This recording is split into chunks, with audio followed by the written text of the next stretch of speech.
Doctor says April 14, 2027 09 p.m. EDTFormer RHOC star Kara Keough tragically lost her baby son during childbirth to a condition called shoulder dystocia. A top doctor tells us that an infant dying from this is a rare circumstance. Real Housewives of Orange County alum Kara Keough, 31, and her husband Kyle Bosworth were all set to welcome their new son McCoy into the world on April 6 when things went terribly wrong during the delivery and their baby tragically died.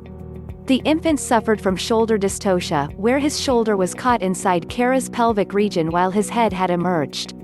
The 11-pound and 4-ounce baby spanned 21 inches, and also had his umbilical cord compressed. Dr. Daniel Roshan, NYC's top high-risk, maternal-fetal OB-GYN exclusively tells HollywoodLife.com about the condition, and why it's so rare that a baby would die from it during childbirth. Pictured above, Kara's mom and RHOC star Jeana Keough.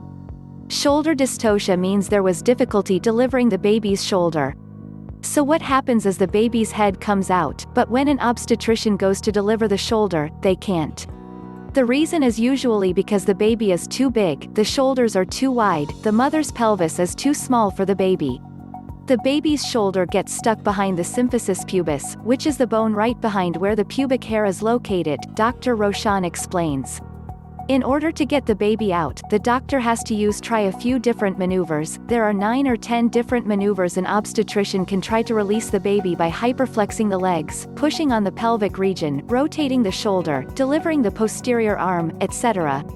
Usually by the 4th or 5th maneuver, the baby comes out, according to Dr. Roshan.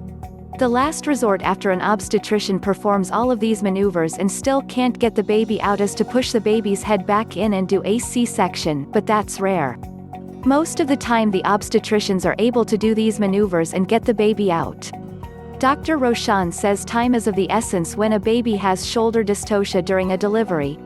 Usually you have 5 minutes to get the baby out after the head is out. A baby gets neurological injuries if they're not getting enough blood flow or oxygen. But if the doctor can't get the baby out, the baby might already be in distress because the heart rate was dropping, and then the compressed umbilical cord was not pumping blood to the baby.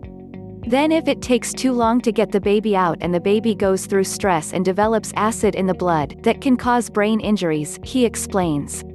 Above, pregnant Kara cradles her belly next to her mom Jeana Keough at BravoCon in November 2019. So most of the time things work out okay. This type of thing is rare and people shouldn't get scared, Dr. Roshan says reassuringly. But the best intervention is usually prevention.